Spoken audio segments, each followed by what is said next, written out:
Hello, today I was planning to take part C for you, part C of our reading subtest.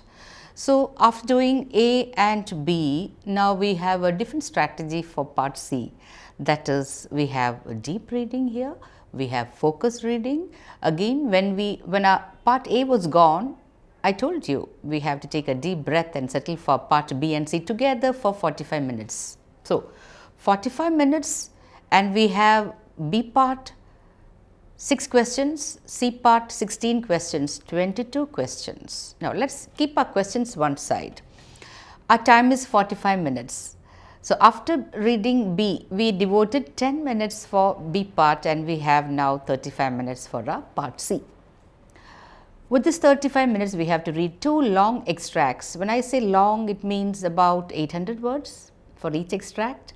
Each extract is a semi-academic extract, of course, medical topic, and these topics should be read carefully, deeply. So, a focus reading, and the skill is how deep you can read and how effectively you can read in order to answer the questions.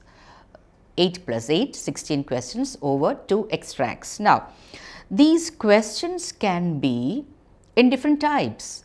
They can be questions, real questions like starting with what, which, when, all that words.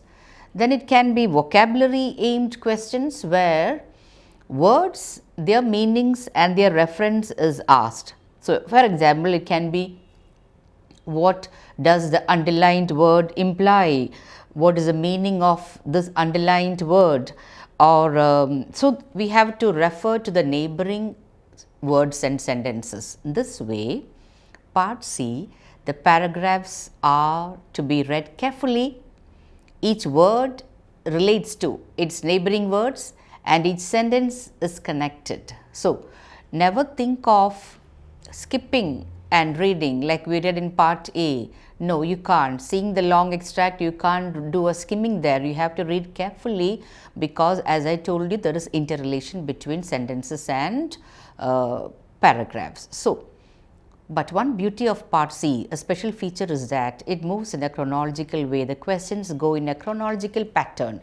If your question 1 is in part A, I mean paragraph A, and question 2 comes after that. So, you can keep an order there. You can even mark 1, 2, 3 for your paragraph sake, because in some question it can be asked like in paragraph 5, what does this mean? What does the underlined phrase or word mean? So, we will keep a count of the paragraph. So, every time you do not have to count it, you keep the number there ready. You can write 1, 2 or 3. So, what did I tell you? What kind of strategy are we doing? We are doing focus reading, deep reading. We have to keep an inferral depth for our reading there.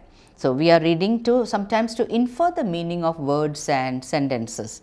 Now, our ability to identify detailed meanings and opinions within the text is aimed, because the writer of the extract, the author's opinion, how is it clear to us? That can be one question. The opinion